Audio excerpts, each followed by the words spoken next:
Hello मेरे प्यारे भाइयों, कैसे हो आप सभी। आशा करता हूँ सभी अच्छे होंगे। तो आज हम बात करेंगे कि एएलपी सीबीटी फर्स्ट के टी स्कोर आखिरकार एक आया कैसे। इस चीज़ के फॉर्मेट को जानते हैं कि कोई भी भाई जो आरटीआई लगा रहा है वो किस वे में आरटीआई लगानी है, कि टी स्कोर एक कैसे आया, उस चीज़ का प्रूफ जो है आपको आरटीआई निकाल के दे दे। इसके लिए आपको क्या करना होगा, और या फिर जो भी भाई है वो भी ये आरटीआई लगा सकता है, कि जिसको भाई कोई, मैं तो मेरी सीट को जानना चाहता हूँ कि आखिरकार जो है मेरे इतने क्वेश्चन राइट होने के बावजूद भी मेरा क्यों टी स्कोर अच्छा नहीं बना। तो उसके लिए ये आरटीआई है भाई, और इस चीज़ का आपको सॉल्यूशन मिल जाएगा कि एक टी स्कोर किस वे में आया है, ये आपको रिप्लाई देके बता देंगे। तो सबसे पहले जो है मैं आपको बता देता हूँ कैसे लिखना है आपको। तो कुछ इस तरीके का इंटरफेस रहने वाला है भाई। सेवा में लोक सेवा अधिकारी पीआईयू रेलवे भर्ती बोर्ड। तो रेलवे भर्ती बोर्ड जो भी आपका जोन रहने वाला है, जैसे किसी का जो है अजमेर जोन है, किसी का अहमदाबाद जोन है, किसी का अहमदाबाद है, या फिर जिसका जो भी जोन है वो इसको यहाँ से सेलेक्ट करके भर लेना भाई, जो भी अपना जोन है। आपको सब्जेक्ट में लिखना है कि एएलपी सीबीएटी परिणाम टी स्कोर एक आने की प्रक्रिया से संबंधित जानकारी है। तो ठीक है भाई। उसके बाद महोदय, मैं सूचना का अधिकार अधिनियम 2005 की धारा 6(1) के अंतर्गत निम्नलिखित जानकारी प्राप्त करना चाहता हूँ, या जो कोई भी गर्ल्स है वो लिखना चाहती है तो चाहती हूँ, जो एएलपी असिस्टेंट लोको पायलट की परीक्षा में टी स्कोर की गणना से संबंधित है। ठीक है भाई।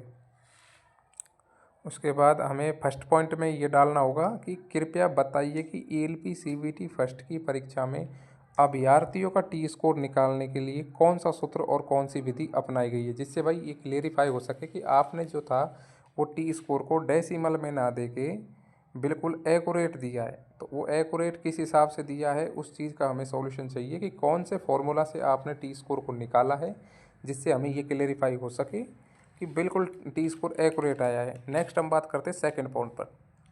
कृपया उस मीन वैल्यू औसत एवं स्टैंडर्ड डेविएशन का विवरण प्रदान करें जिसके उपयोग से मेरे शिफ्ट या बैच की टी स्कोर की गणना की जाए। तो हमें ये जानना है कि भाई आपके जो शिफ्ट है उसका एवरेज क्या निकल के आया है। मान लीजिए किसी शिफ्ट का एवरेज 18 निकल के आता है, किसी का 20 निकल के आता है, तो जो टी स्कोर का फॉर्मूला होता है उसमें स्टैंडर्ड डेविएशन होता है, वहाँ पर वो व्हील वैल्यू को पुट कर सकें, और फिर उसके जो है कितने राइट हुए हैं उस हिसाब से वो रख के और अपने टी स्कोर निकाल सके। तो इसलिए इसमें एक और बात लिखनी है कि आपको कि भाई हमारा एवरेज कितना निकल के आया है हमारी शिफ्ट का, ये इसके लिए पॉइंट है भाई। नेक्स्ट पॉइंट की मैं बात करता हूँ। कृपया स्पष्ट करें कि किसी अभ्यर्थी का टी स्कोर एक कैसे आ सकता है, क्या यह मूल्य प्रयुक्त सूत्र के अनुसार संभव है। तो भाई आरटीआई में आरडीएसओ ये चीज़ को बताए, या फिर जो जोन से अपन लिख रहे हैं कि भाई वो इस चीज़ को प्रूव करे कि भाई एक आखिरकार टी स्कोर कैसे आ सकता है, क्या एक टी स्कोर आना पॉसिबल है या नहीं है, और आया है तो फिर कैसे आया है, इस चीज़ का प्रूफ दें। नेक्स्ट पॉइंट है भाई, कृपया वह आधिकारिक दस्तावेज, परिपत्र, दिशा निर्देश की प्रति उपलब्ध कराएं जो आरडीएसओ या आरआरबी द्वारा टी स्कोर की गणना प्रक्रिया हेतु जारी की गई है। तो भाई जितने भी दस्तावेज हैं वो आरडीएसओ की तरफ से सारे बताए जाएं कि भाई टी स्कोर की गणना के लिए जो जारी किए गए थे वो सारी जानकारी वहाँ से पता चल सके। नेक्स्ट है पॉइंट 5वां नंबर का, कृपया मेरे शिफ्ट के सभी अभ्यर्थियों का रॉय स्कोर और उसके अनुरूप टी स्कोर नाम या व्यक्तिगत जानकारी उपलब्ध कराएं।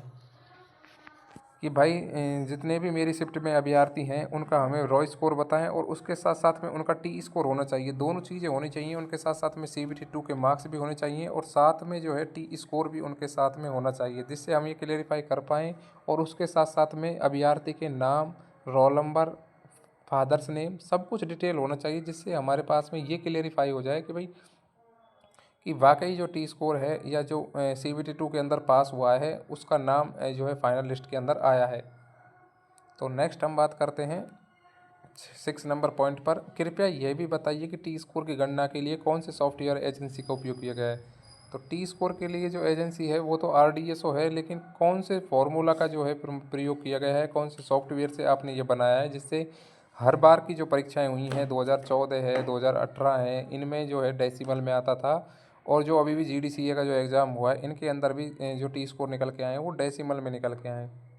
तो हमें इस चीज़ का और प्रूफ बता दीजिए आप कि भाई आखिरकार जो है डेसिमल में कैसे आया है। तो ये 6 नंबर पॉइंट ये हो जाएगा। तो नेक्स्ट और हम बात करते हैं कि आपको और क्या फिलअप करना है। आपको क्या करना है फिर नेक्स्ट भाई, कि आपको नाम, अपना नाम लिखना पड़ेगा लास्ट में आके, यहाँ पे आप अपना नाम लिख देना, यहाँ पे अपने रोल नंबर, यहाँ पे आपके रजिस्ट्रेशन नंबर, यहाँ पे आपका पता लिख देना। यहाँ पे आप अगर ईमेल डालना चाहते हो तो ईमेल डाल देना, नहीं तो मोबाइल नंबर लिख देना। यहाँ पे जिस डेट को आप डाल रहे हो आरटीआई वो, और उसके साथ साथ में आप अपने हस्ताक्षर कर देना भाई, यहाँ पे हस्ताक्षर कर देना आप, ठीक है। नेक्स्ट हम बात करते हैं आवेदन शुल्क। आवेदन शुल्क जो रहने वाला है वो 10 रुपये रहने वाला है। ये भारतीय डाक आदेश या आरटीआई ऑनलाइन पेमेंट है। तो भाई आप डाक से करना चाहते हो तो ऑफलाइन करके आ जाओ, और आरटीआई से करना चाहते हो तो ऑनलाइन कर सकते हो। आपको डालना पड़ेगा RTI.online। तो RTI.online पर जाओगे तो आपका जो है आरटीआई लग जाएगी, और यहाँ से भी डाक से भी आप आरटीआई डाल सकते हो, ठीक है भाई। तो ये रहा भाई ये T-Score 1 जानने का फॉर्मेट, आपको बता दिया जाएगा जैसे ही रिप्लाई आएगा। बहुत बहुत धन्यवाद, जय हिंद।